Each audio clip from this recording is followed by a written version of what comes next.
But in regard to these issues, in regard to the fact that Palestine is to be recognised as a state by the United Kingdom, what's your reaction in terms of the fallout from that over the last 24 hours? Well, I tend to agree with the Israeli position that it's a ridiculous proposal that Britain under Keir Starmer has come up with. I think, if anything, Palestinian statehood being recognised ought to be conditional not on the actions of the State of Israel, but on the actions of the Palestinians. And I think, to that end, we can't forget what happened on October the 7th, but also for decades before then, through countless acts of terrorism which have taken so many lives, being blown up in buses, in pizzerias, in nightclubs, stabbings, rammings, and the list goes on. So I think that the idea of Keir Starmer using recognition of statehood, of Palestinian statehood, as a punishment for Israel is a preposterous idea that doesn't just fly in the face of common sense with Israel, but also flies in the face of common sense with the whole idea of what statehood and sovereignty is. I just don't think it should be used in that way. And I think that he's doing this in order to satisfy or placate or appease the very worst parts of the British electorate and indeed parts of the Parliamentary Labour Party. And again, I think that's going to go very badly for him in the future. So overall, I think it encourages and rewards terrorism. I think that will be seen by terrorists around the world and around the Middle East. And I think it encourages and rewards some of the worst parts of his constituencies, his voters, and indeed of his own MPs. We're in a situation, Jonathan, where Israel has condemned this, where, as you would expect them to, the Americans have condemned this. Do you see greater fissures emerging between Keir Starmer and Donald Trump? It was, of course, only Monday where the two men had a rather large in-person discussion on many, many issues, and then the next day we're told that there's to be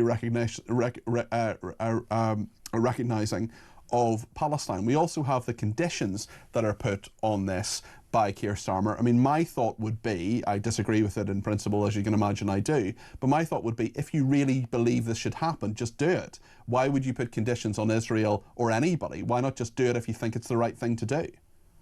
Well, more than that, the conditions he put on it are really weird, because he says that he wants these conditions there in order to try to push things forwards for making some kind of imaginary, peaceful two-state solution between the two parties. Now, that's obviously quite a peculiar response to October the 7th, 2023, and the month since then, because I think that was probably the moment most Israelis realised the fantasy of a two-state solution was one that they'd nurtured only amongst themselves. After all, the Palestinians, under pretty much every possibility they were offered for having a state, have turned it down. And then that culminated in this hideous act of terrorism and barbarism on the 7th of October. So even putting that aside, he says that he wants a ceasefire in the current war that's going on in Gaza. And so if Israel can't achieve a ceasefire by September, he's going to recognise Palestinian statehood. But Israel's already agreed to the ceasefire agreements brokered by Egypt, Qatar and the US. It's Hamas that hasn't agreed to them. So now he's incentivised Hamas. There is absolutely no incentive for Hamas to have any sort of ceasefire in regard to this British action. That's exactly right, because he said, you know, come September, if there's no ceasefire in place, I'm going to give you a recognition of statehood. So the Palestinians are laughing. You've got Hamas saying, OK, we're going to keep torturing and probably killing and starving these 20 hostages who are still alive that they seized. I mean, just think of the brutality of their treatment for so long, almost 2 years being kept hostage. Then they're going to simply just dig their heels in. It's going to slow down or stop any negotiations for a ceasefire, because the reward for that on the part of Britain will be recognition of a Palestinian state, which will then strengthen and embolden Hamas. Because even in the rotten mainstream political system of the Palestinians, you know, the so-called moderates aren't that great either. But Hamas are going to be the ones who can turn to the Palestinian street and say, well, we achieved this, and we achieved it through violence and terrorism and rejectionism. So I think that all round, it's such a bizarre and daft policy that it's hard to believe that even this government is so stupid that it actually thinks it would work. So one can't help but think that's not really the true reasoning behind it, and they just I think you're right, Jonathan. I think we're right to be cynical about this. I think this is a lot more to do with the rebellion over the welfare bill than it is to do with anything that has happened in the Middle East. I also wonder, I mean, I'm reluctant to even read out these statistics because they are from Hamas terrorists, but we are told by the Hamas-run health ministry, which is, of course, Hamas terrorists are telling us this, so we always have to be really cautious about any statistics they tell us. They allege that 104 people have been killed in the last 24 hours. They talk about 7 more deaths from malnutrition. What is absolutely clear is that there is a humanitarian crisis in Gaza. I don't think anybody can, in all honesty, deny that. But how does this in any way help those people? That's my question, because Keir Starmer, to me, is doing something that's performative rather than something that actually goes to the heart of this issue, which is to deal with the humanitarian crisis, to bring peace to the region, and to make sure that Hamas have absolutely nothing to do with those people's lives in the future. Yeah, I mean, it's a really complex one to do briefly, but the point is that aid getting into the Gaza Strip is a really difficult challenge.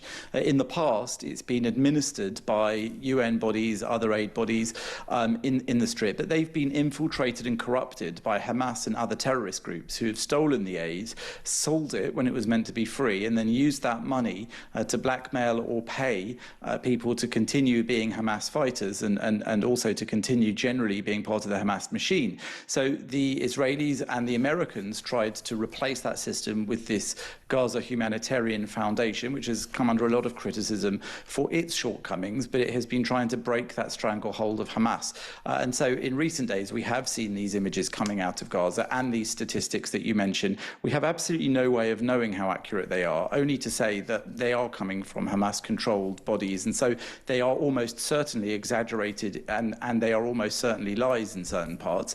But of course, there is bound to be some form of suffering and shortage after so much time in the Gaza Strip of war, especially when Hamas still has this hold on power, and Hamas is ruthless. It will sacrifice its own people. I mean, if it came to it, I'm sure that Hamas probably would starve children simply to be able to make sure the world could see starving children, even if there's enough food there. Well, they are very happy for the deaths of their own people, or maybe they're not even their own people, but they would see as their own people to be used for propaganda purposes, and that has happened consistently throughout this, so I can't disagree with that at all. Jonathan, thank you for your patience today as well. That's Jonathan Sacerdoti, the journalist and broadcaster. Thank you to Mick, who's been in touch and says, now that Starmer has indicated recognising Palestine, what will happen to all those protesting in support of Palestine action? It must be confusing for police, says Mick.